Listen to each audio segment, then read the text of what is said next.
All right, let's go ahead and get started. I want to thank everybody for joining us. I want to first take a moment to acknowledge the Coast Salish peoples of this land here where we are in Seattle, the land which touches the shared waters of all tribes and bands within the Suquamish, Tulalip, and Muckleshoot nations. And I want to thank and welcome Reem Hajjar, who's joining us today for our weekly CEF seminar. Reem is an assistant professor in integrated human ecological systems at Oregon State University. As an interdisciplinary social scientist, she studies forest governance, livelihoods, and institutions. Much of her work strives to understand how to make forest governance processes more equitable and effective, and looks to examine how such processes affect forest landscapes and related livelihoods in rural areas. Most of her research takes place in the tropical regions of Latin America and Africa, and she has started a research program on similar themes in the US West. Reem has a master's in conservation biology from Columbia University and a PhD in forestry from the University of British Columbia. Please join me in welcoming Reem Hajjar, and here's where everybody would be. I can hear it. I can hear it. Rousing round of applause. Thank you. Well, thank you, Dan, for that introduction and for the invitation. I really wish I could be there in person, but such is life. And maybe at a future time, I will be able to visit in person. So thanks everyone for joining. Today, I'm going to talk about two related projects, but related sort of thematically, offering completely different perspectives. And that's talking about trade-offs involved in community forest management. So both projects touch on the theme of trade-offs. One is more of a global analysis, one is more of a deep dive. But before I get into all that, I'm just going to talk a bit about my sort of background and research interests, and Dan presented some of that. Then talk about what is community forest management, CFM for short, and then launch into these two projects. So a bit about me and my research. I run a lab called Foliage at OSU. We look at forests, livelihoods, institutions, and governance. Essentially, we study the relationship between forests and people, and forests and livelihoods, and look at how various governance mechanisms like policies and laws and norms and such shape that relationship between forests and livelihoods. We tend to use multi-level governance approaches. We look at sort of international mechanisms and how they filter down to the local level, but then also think about how the local level might influence governance at higher levels. And a driving factor behind my research is sort of figuring out how our governance mechanisms and decision-making processes in general can be made more participatory, more driven from the bottom up, and reflective of the realities on the ground, essentially, realities of often marginalized groups of people who are dependent or reliant on forests. And so that's why in this blurb, this, what's it called, Wordle, this is a Wordle of some recent publications of mine, the communities and local really jump out here. So my research really centers around communities and the local, even though I'm looking at these international mechanisms. And so, automatically, I'm gonna show my bias here. A lot of my research stems from a critical research paradigm. So a lot of the research I do is meant to expose differential power relationships and their consequences and think about how to ameliorate those. So in my lab, we ask very broad questions like, how do international or national policies affect forests and livelihoods at the local scale? So thinking about things like community forestry, but also certification, REDD+, different climate change programs, timber legality issues. How do those sort of international and nationally designed policies sort of affect lives at the local scale, right? Lives and landscapes. We ask questions about how local people can use forests, not just to lift themselves out of poverty, but as a pathway to broader prosperity, right? And so looking a lot at how people can use forests and how policies can support local use of the forests in a sustainable way to lift people towards broader prosperity and rural development in general. And we also think about how communities and local institutions adapt to ever-changing political, social, and physical landscapes. And so these questions are all kind of embedded in my work on community forestry. I've been working on community forestry since my PhD, way back when, looking at community forestry in Brazil and Mexico. I've looked at it sort of thinking about case study work in different countries and more global syntheses as well. So I'm not sure how familiar people are with community forestry. A quick rundown here, some basics, what, where, and why. The what, people can sort of grapple over the exact definitions of community forestry for a long time, and we still do, people who work in this field, right? A very general, squishy definition is some form of community or local control and management of forest resources for local benefit. So, keywords being local control and management and local benefits, right? So this is opposed to higher level of government making decisions on the forest. It's opposed to sort of non-community corporations making the decisions and taking all the benefits out of the community, right? So communities don't have to own the land, the forest land, to make it community forestry, but they would have to have some sort of decision-making power over that forest land and how it's managed, and they should be benefiting from it in some way. And what that, some is kind of a spectrum, and the definitions vary by country, and the amount of community control definitely varies in different contexts. But I think you're all with me. This is, enough of a definition to guide us in today's discussion. So where are community forests? We don't think much about community forests in the US because they're such a minuscule portion of the forest land base in the US. But they are pretty, I guess, a popular form of governance abroad. And so 15% of our forests globally are considered to be under community ownership or management. And in low and middle income countries, this jumps up to almost 28% of forests. So this is much more prevalent form of governance in low and middle income countries.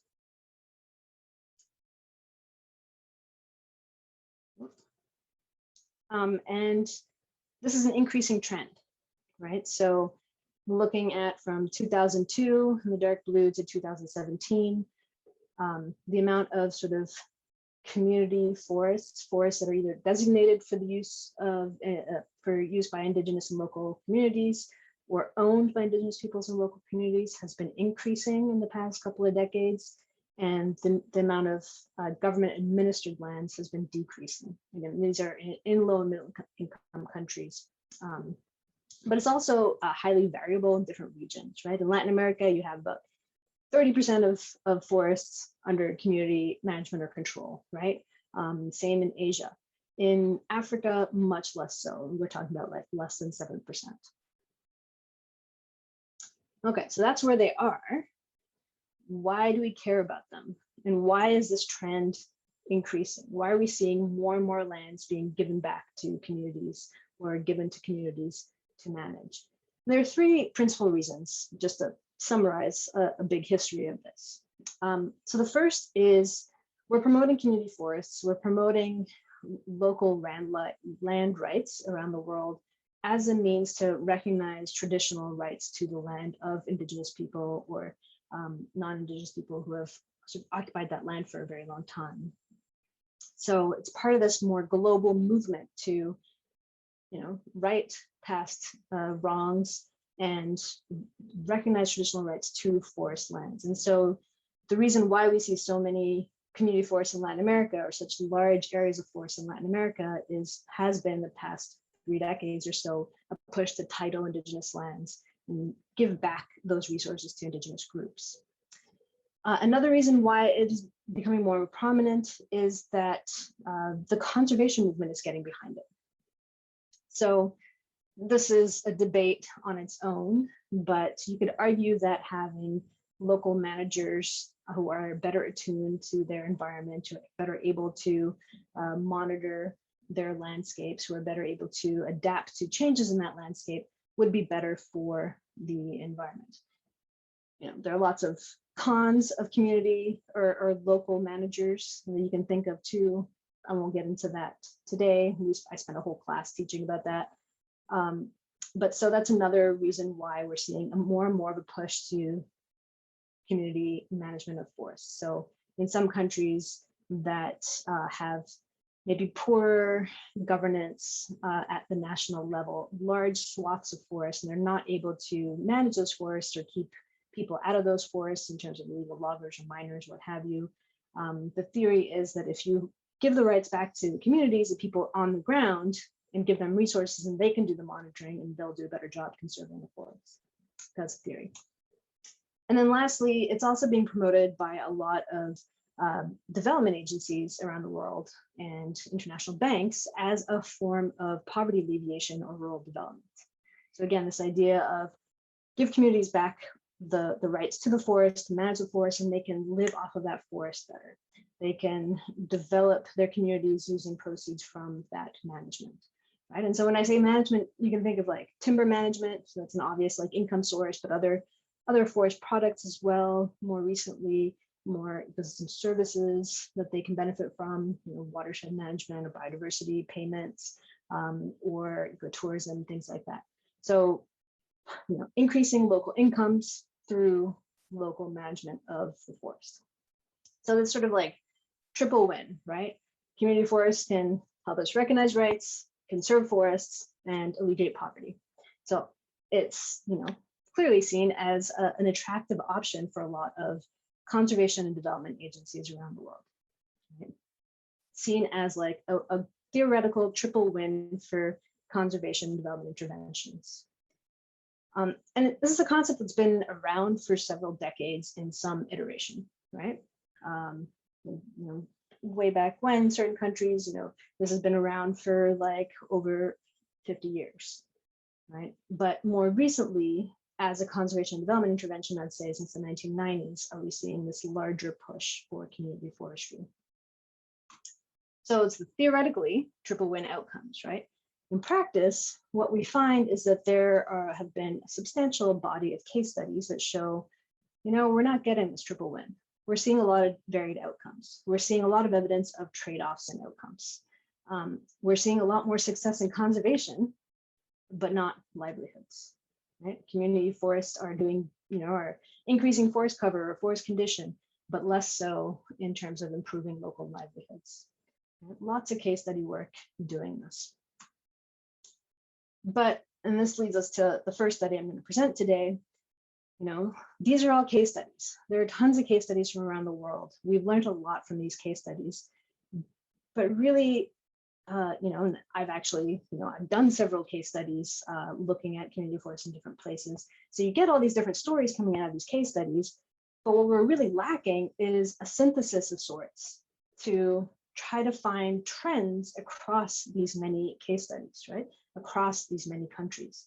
Is this a good idea in general? Given the variability of context, are there any generalizable trends that could be pulled from this substantial body of knowledge that we have from case studies, right? Is CFM really leading to positive conservation, livelihoods, and rights outcomes, or are we seeing more trade-offs on a more global scale? And so those questions sort of inspired us to conduct a systematic review of the CFM literature.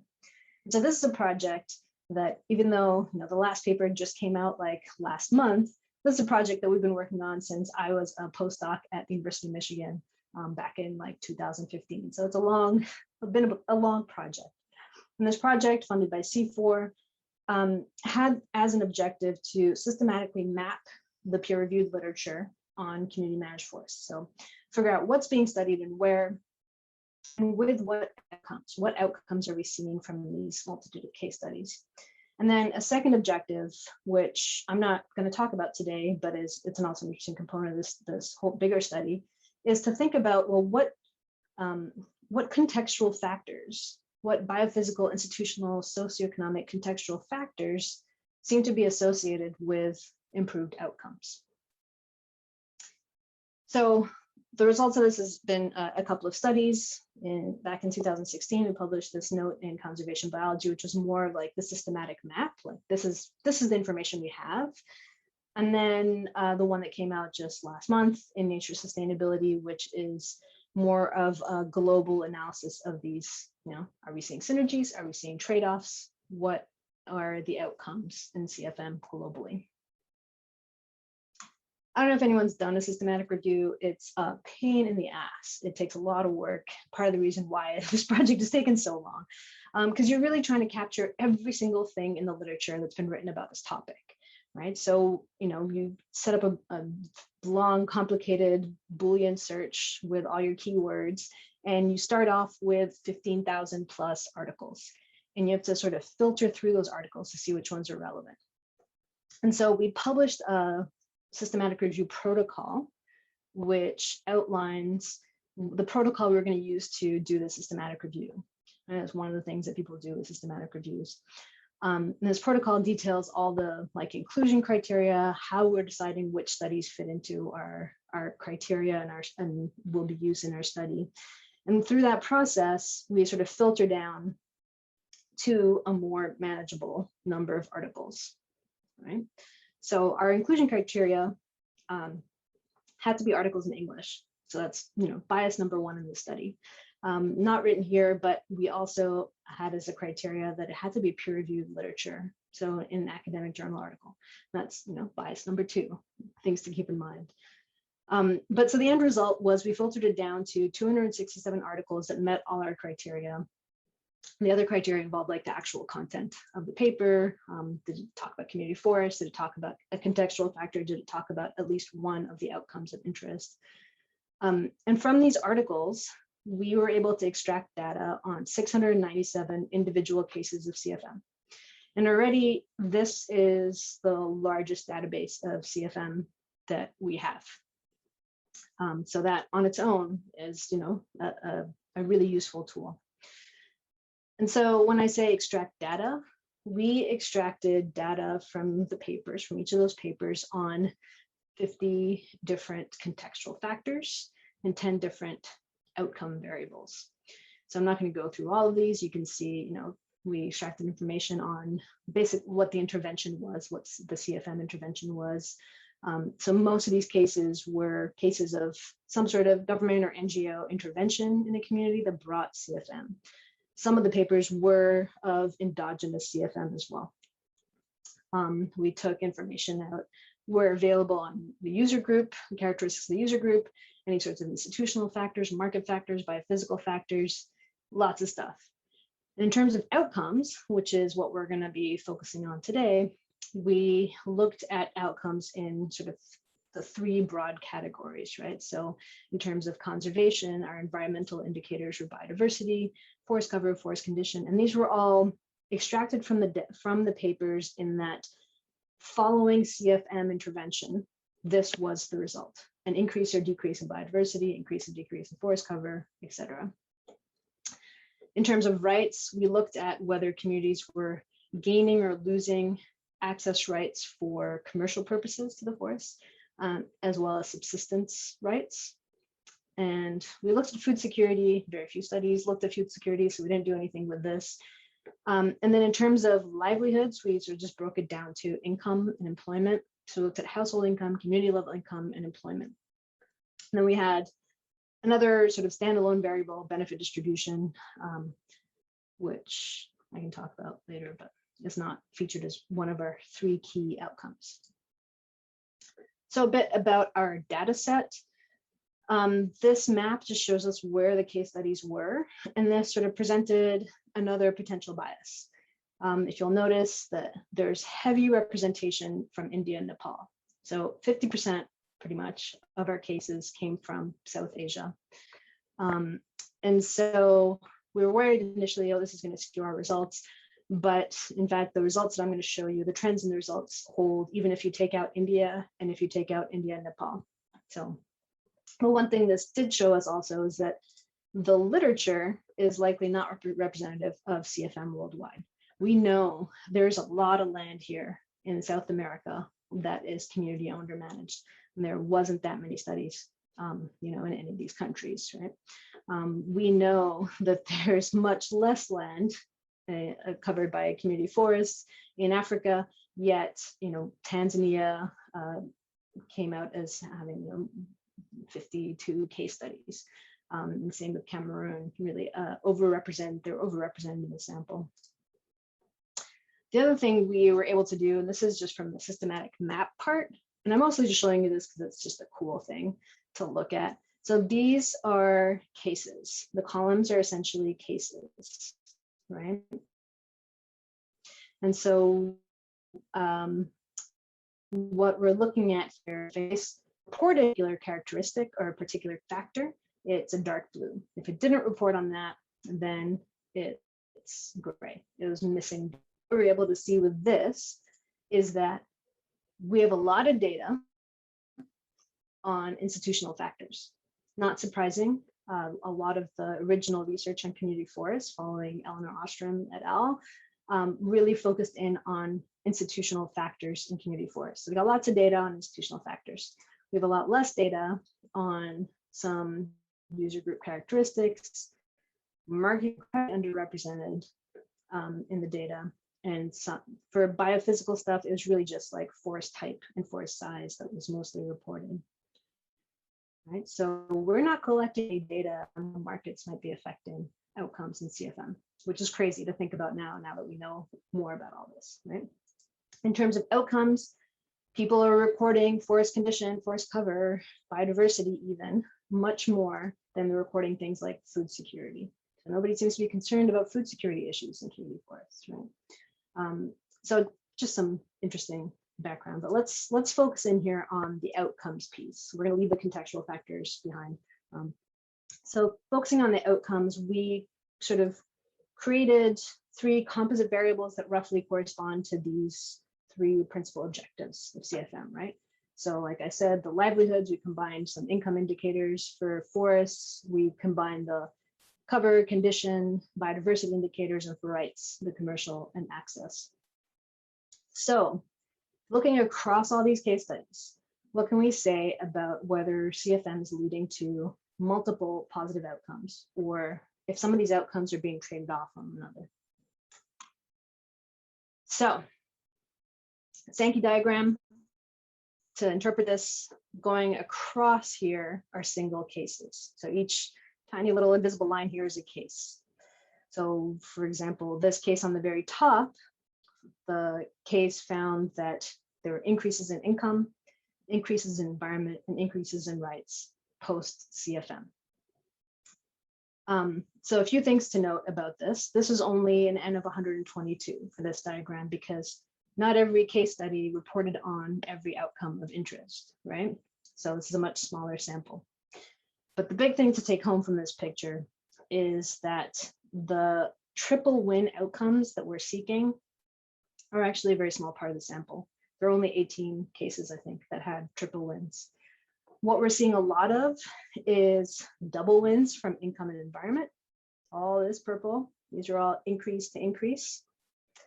And then a big swoop down to decrease in rights. So I should mention the purple is, increases across the board. The redder, the more decreases involved. So this is, we do see some small amount of cases where income increases, environment decreases, but then rights also increased, right? But the biggest trend here is that income and environment positives, and then this swath down to a loss of rights, which is pretty stunning, but we'll get into that. So to up the sample size a little, we also looked at just dual objective trade-offs and outcomes. So this is just looking at environment and income. These chord diagrams are a little harder to look at, but again, just focus on the big colors here. So purple shows where there are joint positive outcomes. So we see increases in rights, increases in environment. So this is just looking at, increases in income, increases in environment. This is just looking at environment and rights. Where you see the lighter colors, we're seeing more trade-offs. Where you're seeing dark red, which is very little on this particular graph, it's joint negative outcomes. Right? So again, the big picture here is that we're seeing a lot of win-wins for incomes and environments, which is awesome, right? Then throw in the rights, and we're back to seeing more trade-offs. And the trade-offs are mostly increases in environment, decreases in rights, right? That's the biggest trend here. if you look at human rights, there's about a third that are win-wins, rights and income, but then another third where you're seeing increases in incomes, but decreases in rights, which is kind of counterintuitive, right? You would expect that where you have communities increasing their rights to the forest, they'd be able to capitalize on those rights and thus increase incomes, right? So it's kind of counterintuitive to see this trade-off happening.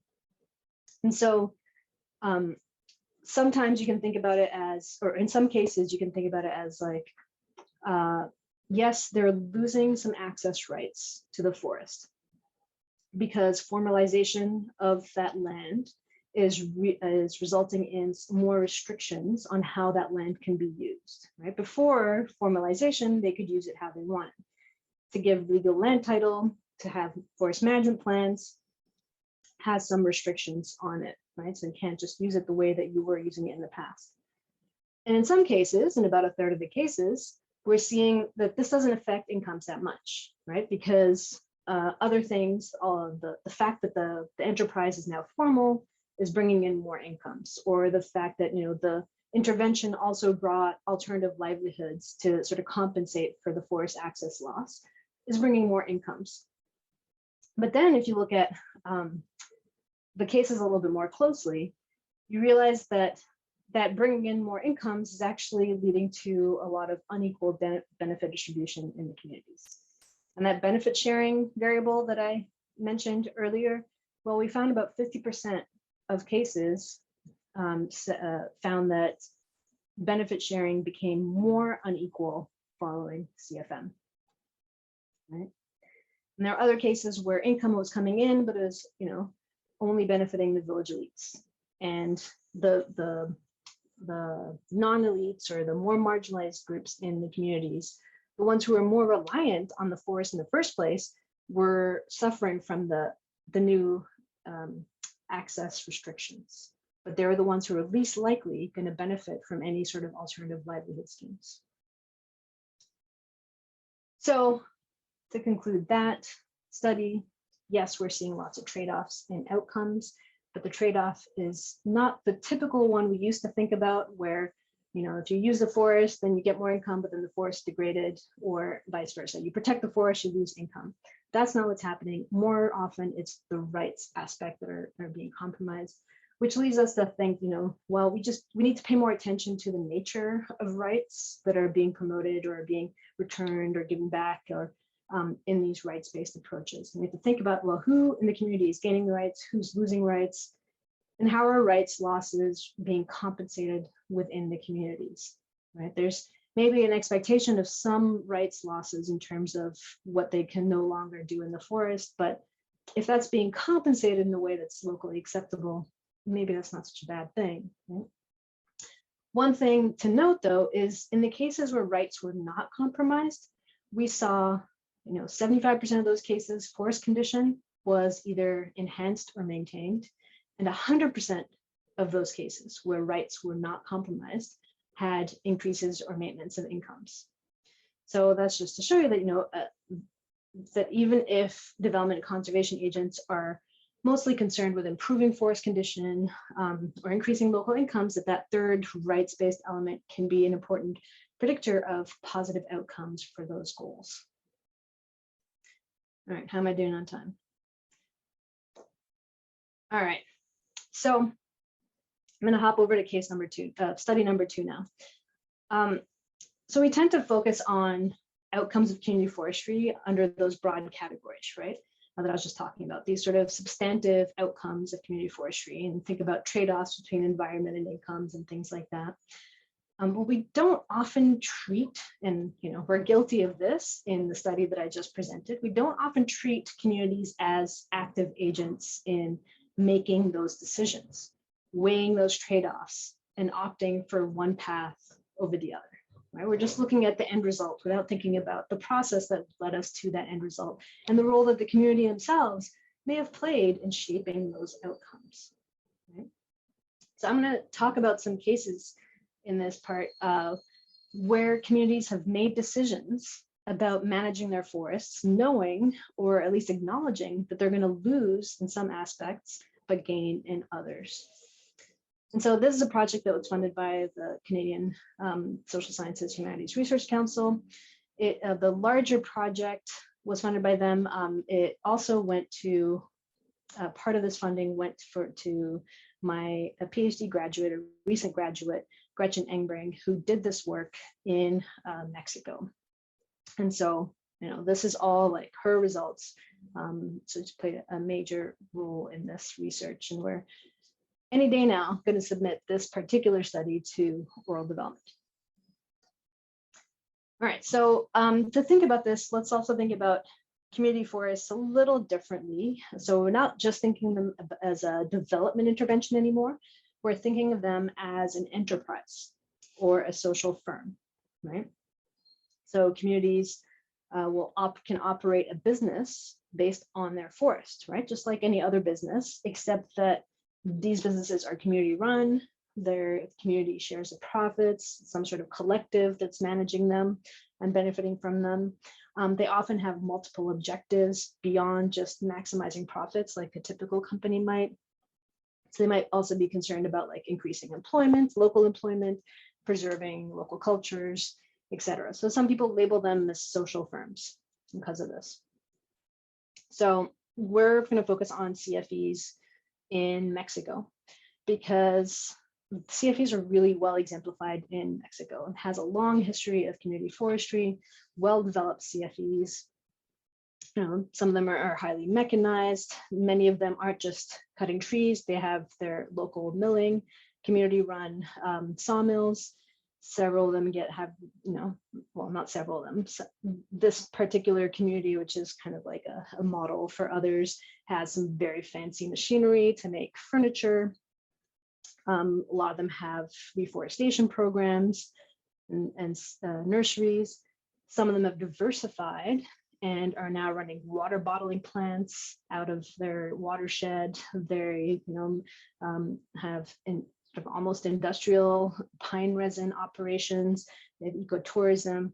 So they've sort of, they've vertically integrated. So they're doing more than just cutting the trees. They're actually making it into value-added products, and they're diversifying into different sectors. And these are all community-run businesses, right? So some have really retained their traditional organizational structures as they go through this. Others have been sort of innovating into new modes of business management. So as these CFEs become, they start off really small, they expand, they might diversify, they might vertically integrate, they might start to have to change their strategies in how they're governed. So they're moving away from a more traditional governance structure in the name of efficiency or acquiring new knowledge, and they begin to sort of emulate their more typical firm, right? So if you think about it kind of crudely, if what's called a comisariado form is your more typical traditional governance structure in a Mexican community, where you have a general assembly of the people and in the community, and they elect leadership councils, and those leadership councils are rotated every 3 years, and they have oversight councils, very much like local governance, where the people strongly participate in governance as a whole. And these leaders might then also be in charge of the forest management and making decisions with the community. And then, as they grow, they might see that, well, this giant body of people is kind of an inefficient way to manage the forest. We might need more expertise. So they start sort of shifting how decisions are made around their forest, and they start adopting more managerial forms, what we call managerial forms, just more like looking like a typical business with salaried professionals. And so the question is, as they make that transition, what's being traded off, right? So we want to explore how communities make changes to their organizational strategies to advance certain objectives like profit at the often unintentional expense of other objectives like social cohesion, trust, accountability, transparency, participation. Often what we found later, this is not unintentional. These are intentional strategies to either stay in one form or shift to the other form. So to do this, we looked at 4 case studies in Oaxaca, in the state of Oaxaca, which is like just a really sort of famous center of CFEs in Mexico. We picked our cases so they sort of ranged in terms of the organizational form that they ran their CFEs with, where one was very much like a very traditional form. One was pretty much shifted over all the way to managerial form, running it like a regular business. And then a couple were somewhere in between. And so in one form, in the traditional form, communities really, participants in decision-making process. In the managerial form, the community was still benefiting, but they were benefiting as more shareholders would, right? They were much less participating in the governance. So, we were asking these questions, well, what is lost, what is gained with each type of organizational strategy? And then how do communities sort of navigate those trade-offs, right? How do they mitigate them? And how are they making those decisions? So very different methods from the systematic review. 4 case studies. Gretchen interviewed about 70 community members, 200 hours plus of transcripts that she went through, analyzed using in vivo a coding process, looking for instances of stated direct trade-offs. This is going to be a very short presentation of the results because the paper is actually quite long and very rich with detail. But what we were seeing was kind of what we expected. There was that principal trade-off where either you had to prioritize enterprise efficiency and thus financial gains, or you had to prioritize social performance. So procedural outcomes and local employment. And when we talk about procedural outcomes, I mean, things like trust, participation, transparency. And so in the paper, we focus on 4 different sort of trade-off categories where we found the communities are making decisions that would inevitably lead to one aspect of the social enterprise improving, while another would decline.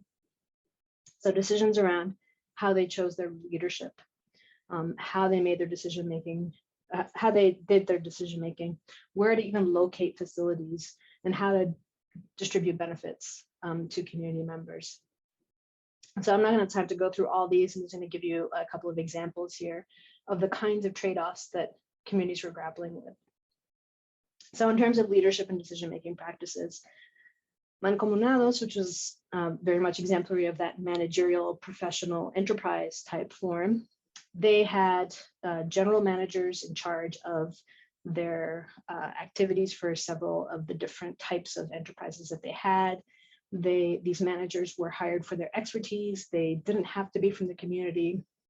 And so it was really very much like a professional class of people making decisions. So decision-making was really quick, efficient, knowledgeable, effective, because these people were, professionals in the trade and they understood markets and management and such, right? The trade-off there was that decision-making, because it was so concentrated in those professionals, meant that many individuals were impacted by the decision of a few. There was less trust, there was less accountability, there's less local participation and control of the whole process, right? And these are some things, quotes from people from Mancomunados. To be more profitable and efficient, we've sacrificed employment and moved the enterprises to the Valley of Oaxaca. So one of the decisions that was made by the professionals was to relocate a few of the facilities to Oaxaca City, or near Oaxaca City, outside of the mountains where the community was based, to be closer to markets, to cut down on transportation costs. It was a good business decision move, right? The facility there would be more profitable. But then that meant that people from the community would have to move to the city to work there, right? And one of the goals of CFM in this area was to retain people, retain youth in the communities, to keep those communities and those cultures. Women couldn't go work in these facilities because they couldn't leave the home.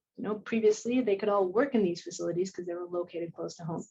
It made perfect sense from a business standpoint, but they lost employment and they knew that.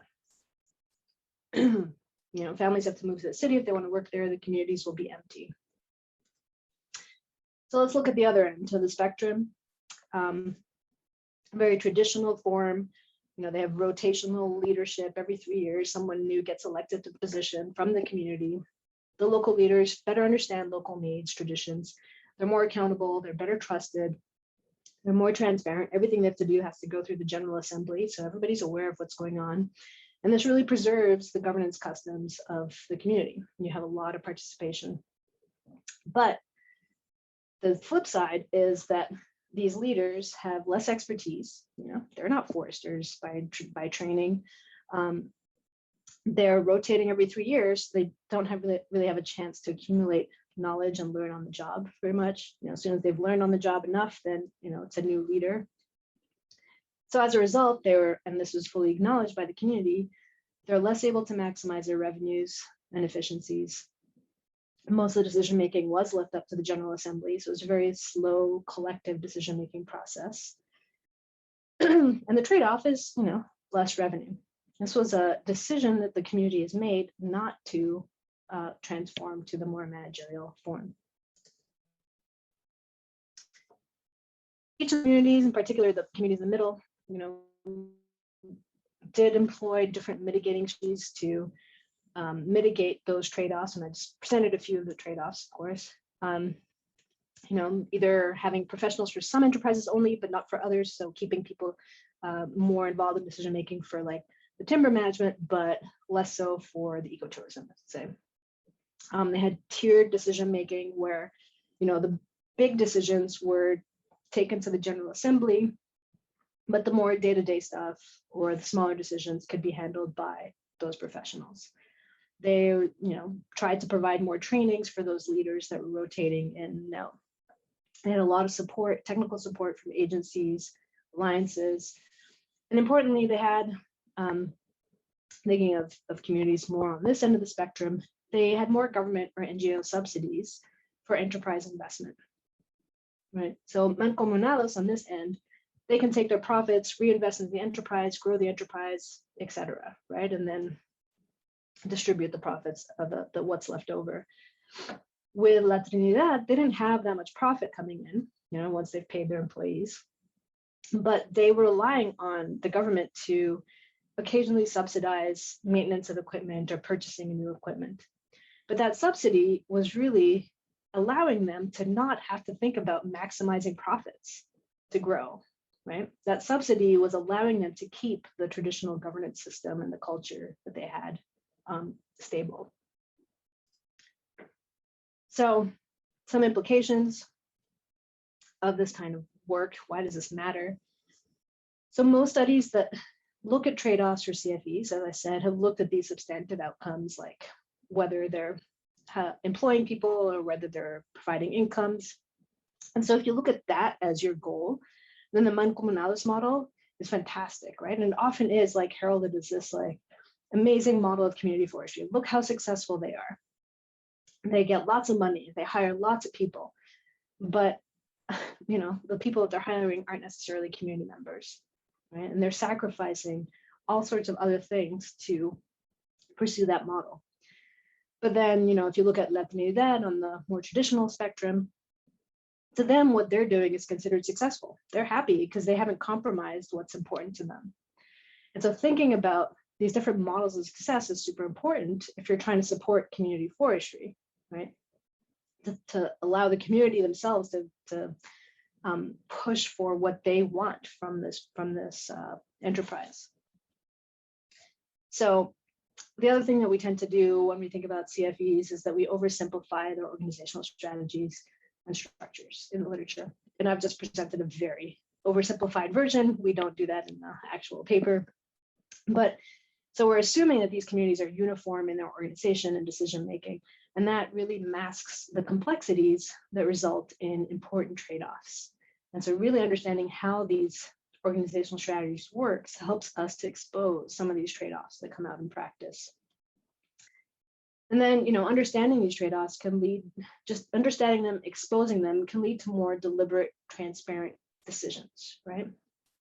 So we might not be able to avoid these trade-offs, but at least if we can identify them, understand them, we might be able to make more conscious choices And the communities might be able to make more conscious choices and sort of better predict and prepare for the effects of different organizational strategies that one can pursue. And so that can help people design new or reform existing strategies to promote CFM or CFEs, so that understanding these conditions that lead to trade-offs can help sort of drive actions that ease or exacerbate those trade-offs. And that those implications really apply to both studies here, right? Both studies sort of reveal how these theoretical win-wins really belie the social challenges that face community forests, right? So better understanding these trade-offs are happening can help practitioners focus on, well, what leads to fewer trade-offs? Or let's make these trade-offs more transparent so that all parties acknowledge what they're getting into beforehand and can make the conscious choice of pursuing certain objectives over others. Just making it clear to all stakeholders involved leaves it up to them to make the decisions that are best for them. And that is all I have for you. Thank you. That's a really great global tour of community forest management issues and community forests themselves. So I've put in the chat, but if listeners want to ask some questions, please feel free to put them in the chat or the Q&A. I have a couple that came up as you're talking, and was sort of curious about the coding on in the first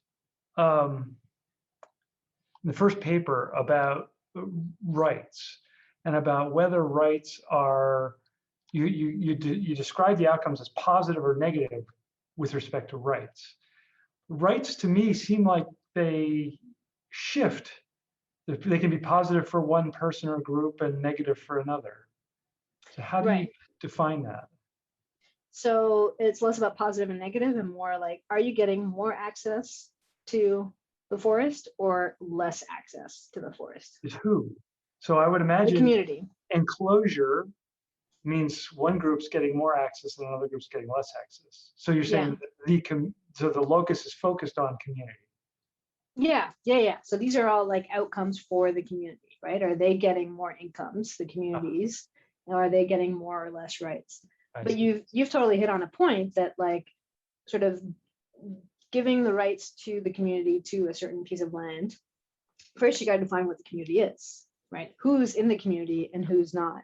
And so in some of the cases that we looked at, there were people who, just were excluded from that, from the definition of community. And so they weren't part of the rights holders at that time, even though they had been de facto prior to the formalization. And so when we're looking at these rights, we're always looking at, okay, what did they have de facto? What did they have on the ground before this intervention? Mm-hmm. And did it increase or decrease? And who did it increase or decrease for? Okay. But it's all like centered around the local people who had previously used that land. Okay, got it. Looks like Francisco has a question. I'm just going to go ahead and allow him to talk. If anybody else wants to talk, we can just promote. We don't have that many people here. Go ahead. Hi. So I was already typing the question, but I'll ask it through here, I guess. First of all, thank you for such an interesting talk, Dr. Hajjar. I recently read in a report that around I think it's around 70% of the timber that is consumed in Mexico comes from international sources. I believe it's mainly plantations in Chile, Peru, because Mexico has like a bunch of free trade agreements with to the north and to the south. So Chile, Peru, I think Brazil now, the US and Canada. And I read that this has made or this has rendered a lot of these community forest enterprises like that they have lost a lot of their competitiveness. Mm-hmm. So they're really struggling to survive. Mm-hmm. And I was wondering if these different types of of management like from the managerial aspects to the commissariado forms. Mhm. Does this being one or the other give them more resilience towards external market forces? Has this been something that you've seen? Yeah, so that's definitely something that came up when I was doing some previous work in Mexico, in Quintana Roo, dealing with like tropical timber, that people were, definitely complaining about how like they've lost market to Chilean plantations and such. I don't think this came up as much in Oaxaca, or at least my student didn't, ask about these questions, so it wasn't really that prominent. I would say in terms of resilience, again, it depends on what you're defining as success and what state you're trying to stay in to be resilient, right? So probably the mancomunados form, the more managerial form, is probably going to adapt better to these changing markets, right? Because they're just more nimble, they're more aware, they're just larger. And you would think that the more traditional structures would suffer more. But again, those communities with more traditional structures use those mitigating strategies. Like they're part of an alianza, of a group of others that other communities that have gathered together in this alliance, and that alliance provides them a lot of technical support and such, and are able to help them navigate these changing markets. And again, if your goal is not to just maximize profits, it is important that they have access to markets, but it is less important to the overall goal of the community, because they're able to sort of balance with other resources. They do have, those government subsidies and such.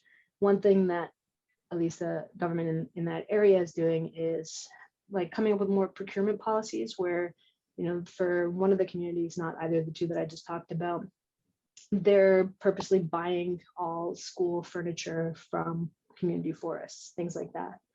And so I think there's just a lot going on that don't make them completely dependent just on market forces. And that's kind of a smarter way to go about doing this and to create more resiliency in the sector as a whole. Great, thank you. Another question here about the Mexico case. As a general question about, did anything particularly stand out to you in your PhD students' interviews with the members of the community you spoke to regarding this community forest management in Oaxaca? Well, that is a tough question to come up with because I didn't do the interviews, right? Anything stand out? I'm trying to think of like things that were somewhat surprising. I mean, setting up this research, we kind of had a feeling we'd find what we'd find, right? And we just provided the data to back up our initial thesis. So what was surprising? I guess it was kind of surprising that some communities were just so staunchly aware and pushing for a less profitable enterprise. Maybe it's just because like we're so ingrained here thinking about businesses as being like, profit oriented. And the fact that they're making that conscious decision, like they were experimenting with the managerial form, them and another one of the communities in the middle, they were experimenting with different, like hiring different people and such, and they decided against it. They're like, we know what we're giving up, but we're sticking to our guns because this is working out better for us as a whole. And so I guess that was a little bit more surprising than I thought. I kind of thought like, maybe they're not able to adapt to new ways, and so they're getting stuck in this way. And no, it was a conscious decision. Was there it was a conscious decision with some trade-off in mind, I suspect, either in their time and leisure or the quality of the environmental outcomes? Was there some measurable benefit to not engaging those managerial forms? Mhm. Yeah, so one thing we didn't look at was environmental outcomes specifically. These are all, generally well-managed forests. These are all like famous cases of CFE and have a lot of spotlight on them and such. So we kind of put that aside. People did talk about how how the lack of participation in the Mancomunados Forum made them feel uneasy about the environmental outcomes because they weren't sure what was happening too much to the forest and things like that. But we largely do look at environmental outcomes because that's also the typical trade-off. Degrade the forest more, get more income. So put that aside. In terms of other trade-offs of the traditional form, yeah, it wasn't all hunky-dory. It's based on a traditional system of governance that involves a lot of volunteering of your time. And so it's kind of difficult for people to devote that much time away from their actual jobs and put in the time to be highly participative in the process or to lead the process, right? And so that was another acknowledgement, like at least, the managerial form, you're paying professionals for their expertise. Other people don't have to fret about the forest. They can do whatever they want. And, the way that they were trying to mitigate that strategy was like, okay, the more traditional strategy, like, okay, let's try to pay people more for the time that they're putting into this. Right. So that's one way to do it. But yeah, so they saw these trade-offs and they knew what the results were and just, chose one path over another. How did your student, sorry, I can read it. You were going to read the question? Yeah. How did you or your student navigate and establish a connection or feeling of trust to the community in Oaxaca? Right. So I'll put myself out of the equation here. I've been to Oaxaca a few times and visited some of these communities, but not in the context of this research. I had my own experiences in Quintana Roo building those trust relationships. For my student, what we did was I knew somebody else, a PhD student at UBC, who's from Oaxaca, and I was on his committee. And so I sort of just got them connected, and just having him around really helped her navigate the situation. And he's from like the communities in the mountains there. So he's very familiar with the culture, the local languages. And he was there with her the whole time. And so she went to Oaxaca several times to meet with various community leaders and communities to sort of figure out the research a little bit more, and also to select the case studies. So it was kind of a participatory process of selecting the case studies with the different communities. And she just went back and forth a lot. And that helped, I think, for her to establish those connections, because then she'd show up again in the community and they'll be like, oh, you came back. Most people don't come back.